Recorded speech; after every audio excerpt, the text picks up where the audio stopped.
तुलसी नामक एक छोटे से गांव में नारायण अपनी पत्नी सरोज और उसके 2 बच्चों करण और रोशनी के साथ रहता था। दोनों पति पत्नी खूब मेहनत मशक्कत करके अपना और अपने बच्चों का पेट भरते थे।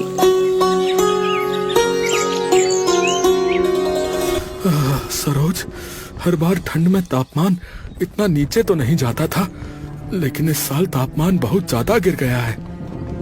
हाँ, आप सही कह रहे हैं। इस बार तो गांव के लोग बहुत ज्यादा परेशान हैं।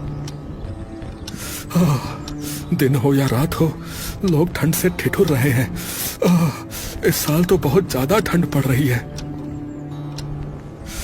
काम करना बहुत मुश्किल हो गया है।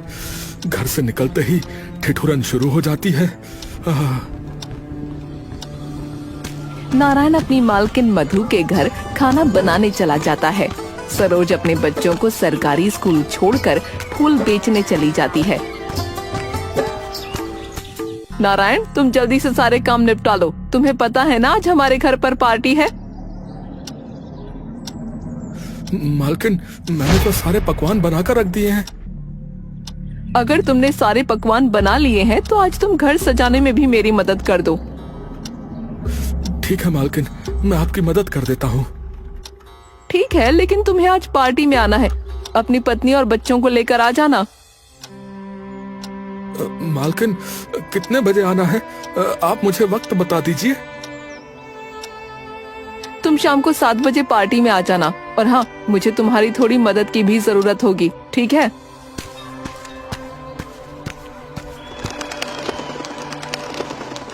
नारायण अपनी पत्नी और दोनों बच्चों को तैयार करके शाम को 7 बजे पार्टी में आ जाता है। पार्टी बहुत शानदार थी। बहन देख, कितना बड़ा घर है, कितना सुंदर है। बाहर कितनी ठंड है, फिर भी इनके घर के अंदर ठंड नहीं लग रही। बच्चों, ये घर गर्म इसलिए लग रहा है क्योंकि मालकिन के घर में हर कमरे में हीटर लगा हुआ है। हाँ पापा, हीटर लगाने से घर बहुत गर्म हो जाता है। भैया, हम भी अपने घर में हीटर लगाने के लिए मम्मी से बोलते हैं। बेटा, अब ठंड कुछ दिनों की मेहमान है, इसलिए ठिठुरन हो रही है। हाँ। कुछ दिनों में गर्मी का मौसम आ ही जाएगा और तुम लोगों को बहुत गर्मी लगेगी। गर्मी आने में अभी बहुत दिन है। हाँ। मधु के घर की पार्टी तो बहुत अच्छे से हो गई और मधु का दोस्त संतोष उसके नौकर नारायण के खाने की जमकर तारीफ करता है। कुछ ही दिनों में सर्दियां और बढ़ जाती हैं। मधु, कुछ दिनों में तुम्हारे पति का जन्मदिन है, तो क्यों ना फिर से नारायण से ही खाना बनवाकर घर में एक छोटी सी पार्टी दे दे। संतोष, बात तो तुम्हारी बिल्कुल ठीक है। पिछली बार भी सबको नारायण के हाथ का खाना बहुत पसंद आया था। एक बार दोबारा नारायण को मिल तो लूं, उससे तो मैं अपने होटल में ही काम करवाऊंगा। ये मधु ना, और ये मधु तो न जाने किस बात का घमंड करती है। आता जाता कुछ नहीं और सारा का सारा खाना नारायण से बनवाती है। कुछ दिनों बाद मधु अपने पति के जन्मदिन पर नारायण और उसके घर वालों को बुलाती है और अपने दोस्तों को भी इनवाइट करती है। पार्टी के दौरान संतोष से एक महंगा गमला टूट जाता है। संतोष तो वहाँ से तुरंत हट जाता है, पर नारायण की बेटी रोशनी वहीं खड़ी रह जाती है। नारायण, देखो तुम्हारी बेटी ने क्या किया। मालकिन, मुझे अपनी बेटी से पूछ तो लेने दीजिए कि उसने ये गमला तोड़ा भी है या नहीं। हाँ, जैसे तुम्हारी बेटी सच्चाई की मूरत है, मैं झूठी हूँ। मालकिन, मैंने ऐसा तो नहीं कहा कि आप झूठी हैं, पर मैं बिना सच जाने भी अपनी बेटी को सजा नहीं दे सकता। तो अभी पूछकर फैसला कर देते हैं, क्या सच है और क्या झूठ। बेटा, मालकिन का ये गमला तुमसे टूटा है क्या? नहीं पापा, मैं तो बस ये देख रही थी कि आंटी के घर में ठंड के दिनों में गर्मी और गर्मियों के दिनों में ठंड कैसे होती है। बेटा, तुमने देखा कि गमला किससे टूटा? हाँ पापा, गमला तो संतोष अंकल से टूटा है। उनका हाथ गमले पर लगा और वो गिर गया। मधु, क्या तुम्हारे यहाँ मेहमानों की इसी तरह से इज्जत की जाती है? एक नौकर की लड़की होकर मुझ पर इल्जाम लगाएगी? संतोष, आई एम सॉरी, तुम गुस्सा मत हो, मैं देखती हूँ इसका क्या करना है। मधु, अगर तुम्हें मेरी इज्जत का जरा सा भी ख्याल है ना, तो ये नौकर अब इस घर में काम नहीं करना चाहिए। पर मैं इस तरह नारायण को कैसे निकाल सकती हूँ संतोष? ठीक है, तो फिर ये आखिरी दिन है जो मैं तुम्हारे घर आया हूं। इसके बाद मैं कभी तुम्हारे घर नहीं आऊंगा। मधु को संतोष की इज्जत रखने के लिए नारायण को घर से मजबूरन निकालना ही पड़ा। उधर संतोष का काम आसानी से हो गया था। सुनिए, आप भी बड़े लोगों से बहस क्यों करने गए? क्या हो जाता अगर आप बच्ची को थोड़ा सा डांट ही देते तो? सरोज, देखो ऐसा है, हम गरीब जरूर हैं, लेकिन गलत नहीं है। हाँ, लेकिन नौकरी तो हाथ से चली गई ना। फूल बेचकर मुझे कौन सा बहुत ज्यादा पैसे मिल जाते हैं। सरोज, ऊपर वाले पर भरोसा रखो। चंद पैसों के लिए अपनी बेटी को गलत साबित कर देने से मेरा ही जमीर गिरता और किसी का नहीं। ठीक है, मैं समझ गई, पर एक बार मेरे कहने से आप मालकिन से माफी मांगकर काम फिर से शुरू कर दो। देखो सरोज, मैं वादा तो नहीं करता, पर तुम्हारे कहने से एक बार जाकर मालकिन से दोबारा काम जरूर मांगूंगा। नारायण अपनी मालकिन मधु के घर जाता है। उसके बहुत कहने के बाद भी मधु उसे काम पर नहीं रखती। सर्दियां दिन प्रतिदिन बढ़ती ही चली जा रही थीं। जिस तरह से सर्दी बढ़ रही है, क्या आप ऐसे मजदूर वाला काम कर सकेंगे? देखो सरोज, मेरी मालकिन ने तो मुझे दोबारा काम नहीं दिया। अब ये ईंट पत्थर उठाकर थोड़ा बहुत कमा तो रहा ही हूँ। आपसे क्या ही छुपा है, कुछ दिनों में बच्चों के स्कूल का पैसा भी भरना है। अगर नहीं भरा तो उनका नाम काट दिया जाएगा। मैं समझता हूँ सरोज, और मैं पूरी कोशिश कर रहा हूँ कि मुझे कोई अच्छी जगह काम मिल जाए। पापा, क्या हम भी अपने घर में हीटर लगवा सकते हैं? हीटर? पापा, मधु आंटी के घर और आस पड़ोस के लोगों ने भी अपने घर में हीटर लगवा लिया है। बेटा, मैं पूरी कोशिश करूंगा कि सर्दियों में मैं अपने घर में हीटर लगवा लूं। कितनी भी मेहनत कर ले, पर नारायण के पास मुश्किल से एक दिन के खाने के पैसे ही जुड़ पा रहे थे।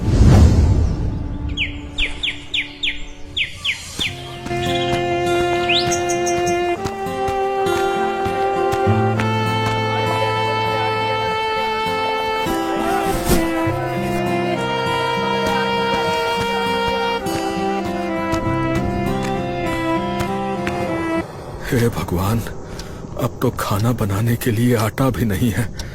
अब मैं आटा कहाँ से लाऊं? मेरे पास तो अब और पैसे भी नहीं हैं। क्या हुआ? आप इस तरह से परेशान क्यों हैं? सरोज, मुझे जो तनख्वाह मिली थी वो सब घर खर्चे में खत्म हो गई। मेरा क्या है, मैं तो पानी पीकर भी सो जाऊंगा, पर बच्चों को और तुम्हें भूखे पेट नींद कैसे आएगी? कोई बात नहीं, खाना आज मैं अपने साथ लेकर आई हूँ। सेठ जी के यहाँ पर आज दावत थी, तो उन्होंने कुछ खाना बच्चों के लिए भिजवा दिया है। उस रात तो भगवान की कृपा से सभी को खाना मिल गया था। अगले दिन सुबह नारायण फिर काम की तलाश में निकलता है। तभी उसे रास्ते में संतोष मिलता है। अरे नारायण, कैसे हो? इस तरह परेशान क्यों घूम रहे हो? छोटा मुंह बड़ी बात साहब, आपका तो घर पैसों से भरा होगा, लेकिन फिर भी आपने हम जैसे नौकरों का जरा भी ख्याल नहीं रखा। ऐसी बात नहीं है नारायण, मैंने तुम्हें ढूंढने की बहुत कोशिश की। मानता हूं मेरा तरीका गलत था, पर मैंने जानकर ये सब नहीं किया।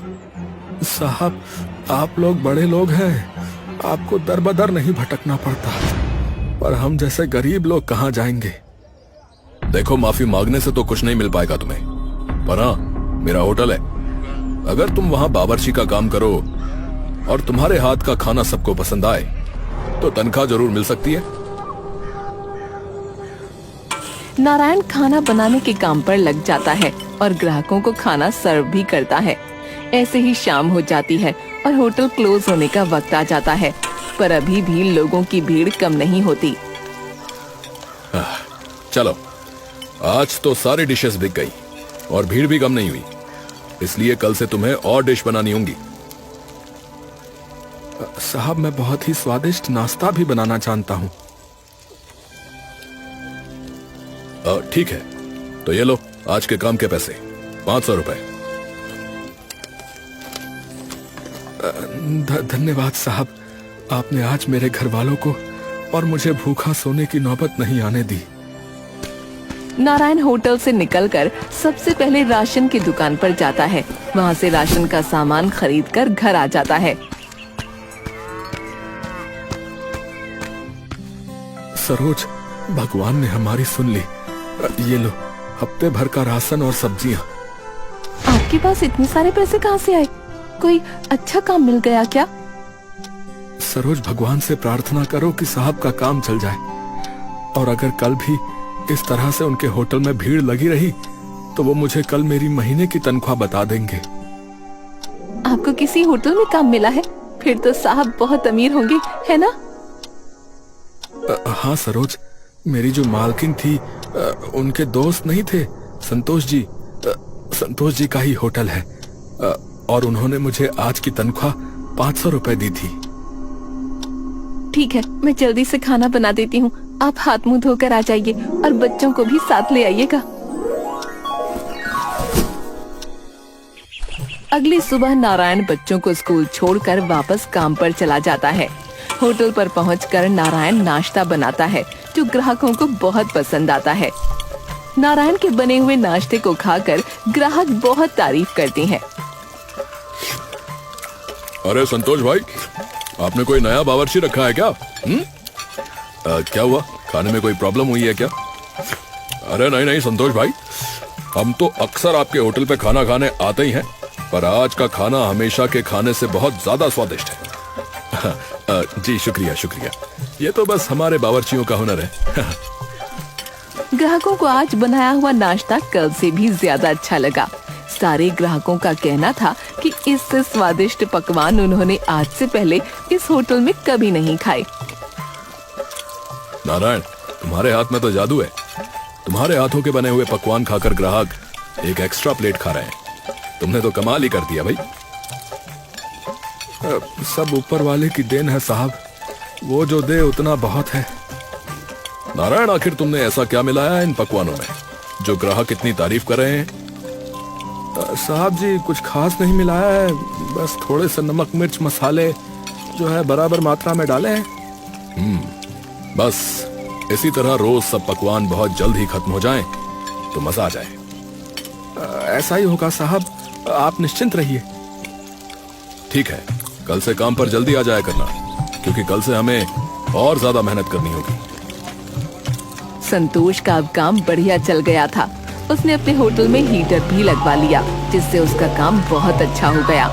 एक दिन संतोष और उसकी पत्नी आपस में बात कर रहे थे। अच्छा किया आपने अपनी उस घमंडी दोस्त मधु को सबक सिखा के, उसे खुद तो कुछ आता ही नहीं था। मैं भी किसी से कम नहीं हूँ, मजा चखा दिया मधु को। अब उसका नौकर भी हमारे हाथ में, और चांदी चांदी अपनी। ऐश से जीने के दिन है हमारे। नारायण के कारण अब मेरा होटल कभी खाली नहीं होता।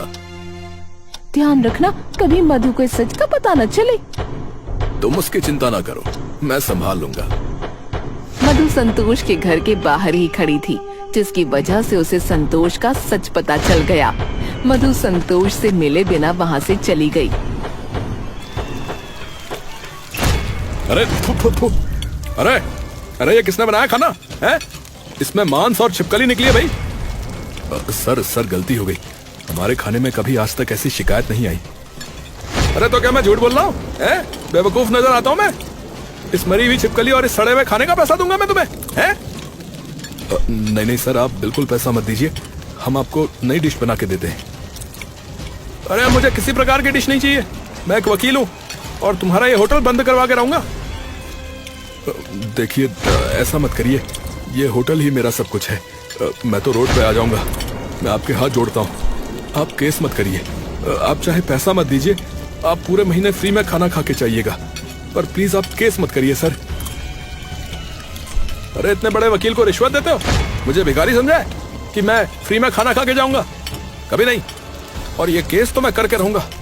तुम्हारा ये होटल बंद करवा के रहूंगा मैं। अगर इस होटल को मैंने बंद नहीं करवाया ना, तो मेरा नाम भी राजनाथ नहीं। राजनाथ आखिरकार संतोष का होटल बंद करवा ही देता है, जिससे संतोष दिन प्रतिदिन परेशान हो जाता है और पैसों की कमी की वजह से वो सड़क पर आ जाता है। संतोष के साथ साथ नारायण की स्थिति भी खराब हो गई थी।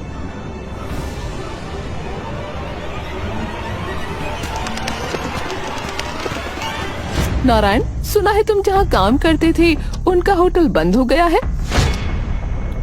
मालकिन, आप घर कैसे आई? आइए बैठिए ना। नारायण, मुझसे जो भी गलती हुई उसके लिए मुझे माफ कर देना, पर क्या तुम मेरे घर पर काम कर सकते हो? जी मालकिन, ये तो मेरी किस्मत है कि आपके यहाँ मुझे दोबारा काम मिल गया। ठीक है, मैं तुम्हें 10,000 रुपए दूंगी और अपनी पत्नी को भी साथ लाना। मैं उसे भी 10,000 रुपए दूंगी काम करने के। आपका बहुत बहुत धन्यवाद मालकिन। अगले दिन नारायण और उसकी पत्नी दोनों मधु के घर काम करने लगते हैं। वक्त बीतता है, संतोष अपने हालात से परेशान होकर आखिरकार मधु के घर पहुंचता है। मधु, मैं कई दिनों से बहुत परेशान था, पर तुमसे कहने की हिम्मत नहीं थी। क्या हो गया संतोष? तुम तो बहुत ज्यादा परेशान लग रहे हो। मैं पहले तुमसे माफी मांगना चाहता हूँ। मैं समझी नहीं, किस बात की माफी संतोष? नारायण की बेटी ने वो गमला नहीं तोड़ा था और मैं जानकर नारायण को तुम्हारे घर से निकलवाना चाहता था। पर नारायण से तुम्हें क्या फायदा होता है संतोष? नारायण बहुत अच्छा खाना बनाता था, इसलिए मैं उसे अपने होटल में रखना चाहता था। मैंने किया भी वही, उसे यहाँ से निकलवा कर अपने होटल में रख लिया था। तभी वहाँ पर नारायण और उसकी पत्नी दोनों आ जाते हैं। उन दोनों को देखकर संतोष हैरान और चकित रह जाता है। नारायण, तुम यहाँ कैसे काम कर रहे हो? वो तुम्हें नारायण नहीं, मैं बताऊंगी। ये सब क्या चल रहा है? मुझे तो कुछ समझ ही नहीं आ रहा है मधु। मुझे ये बात बहुत पहले ही पता चल गई थी कि जो कुछ भी हुआ वो तुम्हारा किया धरा था। जब मधु कुछ बताती, वहाँ राजनाथ भी आ पहुँचा, जिसे देखकर संतोष के साथ साथ नारायण भी हैरान रह गया। मालकिन, यही तो थे जिन्होंने संतोष जी का होटल बंद करवा दिया। मधु, तुम इन्हें भी जानती हो क्या? सबके सवालों का जवाब मिलेगा। राजनाथ मेरा ही दोस्त है। जब संतोष ने मेरे साथ धोखा किया, तब मैंने राजनाथ को सारी बातें बताकर ये प्लान बनाया और इस प्लान के मुताबिक मैंने सारे काम कराए ताकि संतोष को अपनी गलती का एहसास हो जाए। तुम्हारा होटल मैंने टेम्पररी बंद करवाया भाई, तुम्हें बस तुम्हारी गलती का एहसास कराने के लिए। पर आप लोगों ने अपने इस खेल में मुझे क्यों शामिल किया? ये गलती मेरी ही है। ना मैं उस दिन वो सब करता और ना आज नारायण या मुझे ये दिन देखना पड़ता। तुम माफी के लायक तो हो नहीं संतोष, पर मैं फिर भी तुम्हें माफ कर रही हूँ। देखो मधु, मैंने तुम्हें धोखा देने का कभी नहीं सोचा था, पर तुम्हारे घमंड के कारण मैंने ये सब करा और इसमें मेरा भी फायदा था। दिन बीतते गए और मधु ने नारायण को 15,000 की तनख्वाह देना शुरू कर दिया था। संतोष का होटल भी उसे वापस कर दिया गया। एक दिन नारायण काम पर जा रहा था, तभी उसे एक दुकान पर हीटर दिखा। भैया, ये हीटर का क्या दाम है? ये मात्र 10,000 की है भैया। 10,000? ये तो बहुत ज्यादा महंगा है भैया। अरे भैया, अगर नया हीटर खरीदने जाओगे तो 30,000 से कम का नहीं आएगा। अच्छा ठीक है, पर मैं इसके 5,000 दूंगा। ये सही से चलता तो है ना? हाँ, बिल्कुल सही से चलता है। अगर 6 महीने से पहले ये हीटर बंद हो जाता ना, तो इसकी सारी रिपेयरिंग की सर्विस बिल्कुल फ्री होगी भैया। ठीक है, मैं 5,000 दूंगा। अगर तुम्हें देना है तो दे दो भैया। अच्छा चलो ठीक है, ले जाओ भैया, बोनी का टाइम है, चलो ले जाओ। नारायण दुकानदार को अपने घर लेकर जाता है। वो आदमी घर पहुंचकर हीटर लगा देता है। हीटर चालू करते ही गरम गरम हवा घर में फैलने लगती है। बच्चे भी इस गर्म हवा का मजा उठाते हैं। वाह रोशनी, कितना मजा आ रहा है। हीटर की गरम गरम हवा से ऐसा लग रहा है जैसे भट्टी जलाई हो। हाँ भैया, इतनी ठंडी में ये गर्म हवा सूरज की चादर जैसी लग रही है। घर में हीटर के लगते ही बच्चे बहुत खुश हो जाते हैं। सरोज जैसे ही घर पर आती है वो भी हीटर की हवा खाकर खुश हो जाती है। आपने आखिर बच्चों की इच्छा पूरी ही कर दी। अरे कैसे ना करता भला, बच्चे तो आखिर मेरी जान है, परिवार से बढ़कर मेरे लिए कुछ भी नहीं। हीटर लग जाने की वजह से बच्चे बहुत खुश हैं और मैं भी। आपकी कमाई भी अच्छी होने लगी है। हाँ, बस तुम्हारा साथ और भगवान का हाथ सर पर रहेगा तो ऐसे ही आगे बढ़ता रहूंगा। मधु अपनी जिंदगी में खुश थी और संतोष अपनी गलती का पश्चाताप करने के लिए नारायण के बच्चों की स्कूल की फीस भरता है।